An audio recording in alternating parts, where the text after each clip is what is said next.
චුට්ටක් ඉන්නවා දොර අරිනකම්. සිංගප්පූරුවේ ඉඳලා ආව කිව්වට මේ සෝමාලියාවේ ඉඳලා ආවගෙන වැඩ කරන්නේ.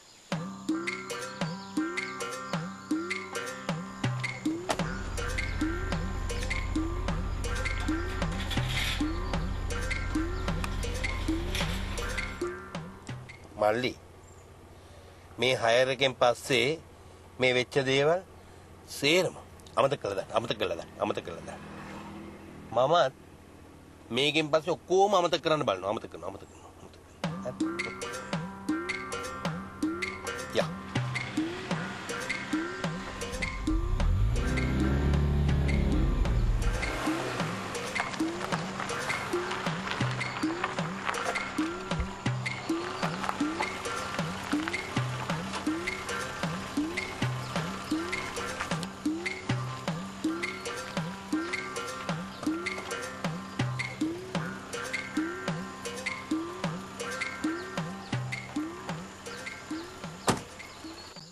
शोभा पुते ඔය බෑග් එකේ බොටල්ස් වගේක් ඇති බින්දෙයි පරිස්සමට තියන්න බොටල්ස් අනේ ඔව් පුතේ ඒ වගේ මේ අනිත් බෑග් එකේ තියෙන ඉලෙක්ට්‍රොනික බඩු ටිකත් පරිස්සමෙන් ඇඳ උඩින්ම තියන්න शोभा පුතේ ඔය ඇඳුම් බැගේජස් වල මේ ඒක පරිස්සමට ඇඳ මතක නැද්ද ඒවා බඩු වැඩි හින්දා අපි සූරිගේ වෑන් එකට දැම්මානේ. ඒවා එන්නේ රැට. ආව් අයියෝ මාන්සියේ හින්දා අමතක වෙනවා. මොකද මම වෙනදට සිංගප්පූරුවේ ඉඳලා එනකොට ලන්ච් එකට මේ ඩුබයි ටච් කරලා ඉන්නේ මෙහෙම. අර අද කෙලීම මෙහෙම සිංහල ආපු හින්දා මාන්සියට මාන්සියනේ. මාන්සියින්ද ඉතින් අමතක වෙනවා. මට 1300ක් දෙන්න. මට යන්න බරක් වෙනවා. සල්ලි තිල්ලනවානේ. මෙතන 1300ක් තියෙනවා. මේ 60 ආපු වෙලාවක ගන්න පුළුවන්. මේ සල්ලිෙන් තියෙන්නේ මෙච්චරමයි. අනිත් ඔක්කොම ඩොලර්ස්. ඔව්. මෙහෙම දැනට ගන්නකො මන්ද. ආයි මේ යන්නේන වෙලාවක එන්න. ඇවිල්ලා අපිට පුළුවන් පොඩ්ඩක් කතා බහ කරලා තේකක් බීලා එහෙම යන්න පුළුවන් නේ. හරි. දැන් ඉතින් යන්න. පරක් වෙනවා ඉතින්. යන්න.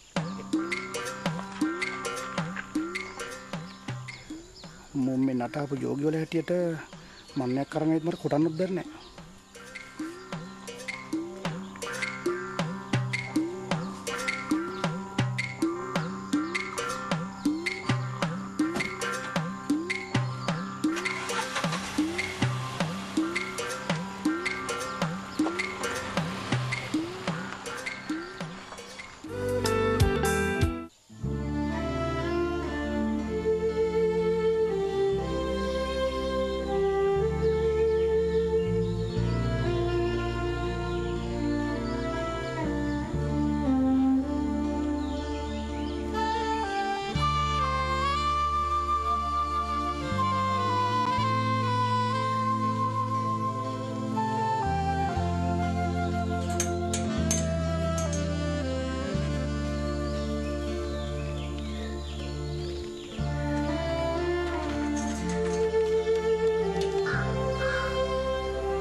එන්න කිට්ටු වෙලා මෙයයි කාමරයට වෙලා කුටු ගානකොට මේ දරුවෝ ඒ කියලා මට නිකමට වගේ හිතුණා.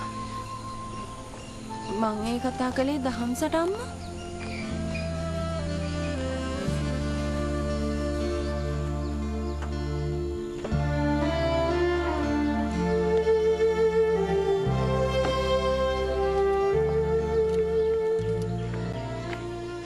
මිස්ටර් වික්‍රමරත් එපා හම්බෙලා අංකල්.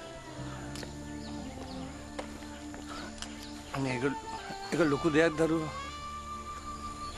නොකියුවට මංගලික කොයි මොහොතක හරි දුම්මල වරම අතින් අරන් ගෙයි දොර කොඩින් මතුවේද කියලා මං නම් පරාන බයෙන් හිටියේ. දැන් මේ කොහේ යනද කට්ටිය එල්ට බැස්සේ? මේ මහපු ඇඳුම් වගේක් සාප්පුවට දාන්න තියෙනවා දරුවෝ. මේ ඒකත් කරගෙනම මේ අයව පන්තියට අරලවගෙන මෙන්න කියලා හැදුවේ. යන් මං යන්නේ කලාගෙත පැත්තෙන්.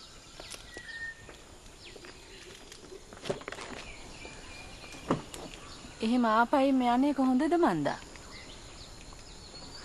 මං කොහොමත් ආවේ පණිඩේ දුන්න ගම යන්න බලාගෙන ආන්ටි. තනත අපි දොට්ට බෑපියකේ මෙහෙම යමු නේද? කොහොමත් ඉඳලා කතා කරන්න වෙලාවකුත් නැහනේ. මෙයා ඊට 3ට පන්තිනේ. ගොඩෙමු දරුවෝ. මේ දරුවට පරක් වෙනවා.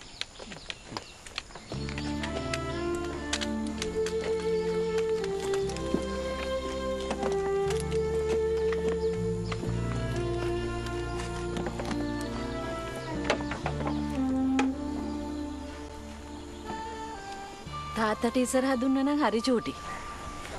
මං හිතුවේ පිටිපස්සේ සීට් එක කියලා. ඕනේ. ආයෝ අඩුම කුඩුම අරන් බහින්න ඕනේ දරුවෝ. කච්චි මේකට යන්නේ කී ආ ඉස්සරහයි පස්සේ කියලා වෙනසක් නැහැ. හරි චූටි.